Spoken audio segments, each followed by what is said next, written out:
क्या आपको लगता है कि ब्रह्मचर्य का मतलब सिर्फ शादी न करना या शारीरिक संबंध से दूरी बनाए रखना यही है? अगर आप भी ऐसा ही सोचते हैं तो आप यकीन मानिए आप उन 90% लोगों में हैं जो ब्रह्मचर्य का सही अर्थ जानते ही नहीं है। आज के कई युवाओं को लगता है कि ब्रह्मचर्य एक पुरानी और पिछड़ी हुई सोच है जो उनकी आज़ादी को छीन रही है, लेकिन इसका सच बिल्कुल उल्टा है। एक आसान उदाहरण से समझिए। मान लीजिए आपके पास एक सुपर कार है जिसकी स्पीड 300 किलोमीटर प्रति घंटा है। आप उसे हाईवे पर दौड़ा रहे हैं, लेकिन अचानक आपको पता लगे कि उस कार के तो ब्रेक फेल हो रखे हैं या उसमें ब्रेक ही नहीं है, तो क्या होगा? एक्सीडेंट होना बिल्कुल तय है ना। आज के युवाओं की हालत भी कुछ ऐसे ही हो गई है। उनके पास एनर्जी है, पैशन है, सपने हैं, ब्रेक नहीं है। और ब्रह्मचर्य वही ब्रेक है जो आपको दुर्घटना होने से बचाता है और आपको सही दिशा में ले जाता है। यह कोई बंधन नहीं है, बल्कि आपकी ऊर्जा को मास्टर करने की एक साइंस है। अब बात करते हैं हमारे वेद और शास्त्र इसके बारे में क्या कहते हैं। ब्रह्मचर्येण तपसा देवा मृत्युमपाघ्नता। इसका सीधा अर्थ है ब्रह्मचर्य के तप से देवताओं ने मृत्यु पर विजय पा ली थी। शास्त्र कहते हैं ब्रह्मचर्य का मतलब सिर्फ शरीर पर नियंत्रण नहीं है। ब्रह्म यानी अनंत ज्ञान, परमात्मा, चर्य यानी उसके मार्ग पर चलना, यानी कि अपनी ऊर्जा को फालतू के रील्स देखने में या अपने अंदर नेगेटिविटी भरने में बर्बाद नहीं करना, बल्कि उसे अपने करियर, अपने दिमाग की ताकत और अपने आत्मविश्वास में लगा देना है। इसे आज के दौर में एक आसान उदाहरण से समझिए। आपके पास एक बढ़िया सा स्मार्टफोन है, आप उसकी स्क्रीन 24 घंटे ऑन रखेंगे और उसकी स्क्रीन में 50 ऐप्स हर समय खुले रहेंगे, तो क्या होगा?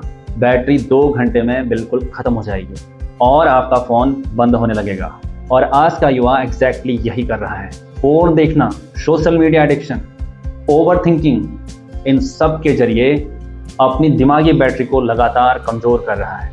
और ब्रह्मचर्य ही एक चीज़ है जो उस बैटरी को 100% चार्ज रखने और फालतू ऐप्स को बंद करने का नाम है ब्रह्मचर्य। शास्त्रों में शारीरिक ऊर्जा को ओजस कहा गया है। जब कोई व्यक्ति अपनी शारीरिक और मानसिक ऊर्जा को सुरक्षित रखता है तो वह ऊर्जा उसके दिमाग की तरफ उठती है और ओज यानी कि एक दिव्य चमक, तेज और एक गजब की एकाग्रता में बदल जाती है।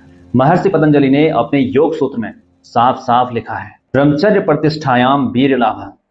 अर्थात जो ब्रह्मचर्य को समझ लेता है उसके अंदर अदम्य साहस, ऊर्जा और बल का संचार होता है।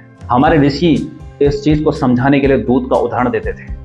दूध को अगर आप ऐसे ही रख देंगे तो कुछ दिन में वह खराब हो जाएगा, लेकिन उसी दूध को अगर आप मथ कर घी और मक्खन बना देते हैं तो वह घी सालों साल खराब नहीं होता है और उसकी कीमत भी बढ़ जाती है।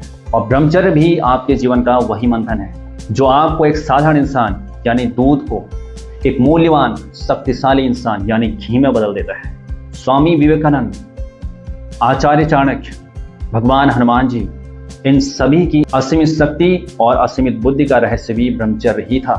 तो मेरे दोस्तों, अगर तुम अपने जीवन में कुछ बड़ा करना चाहते हो, भीड़ से अलग निकलना चाहते हो और अपने फोकस को इतना मजबूत करना चाहते हो कि कुछ भी चीज आपको डिस्ट्रैक्ट न कर सके, तो ब्रह्मचर्य के असली मतलब को समझो।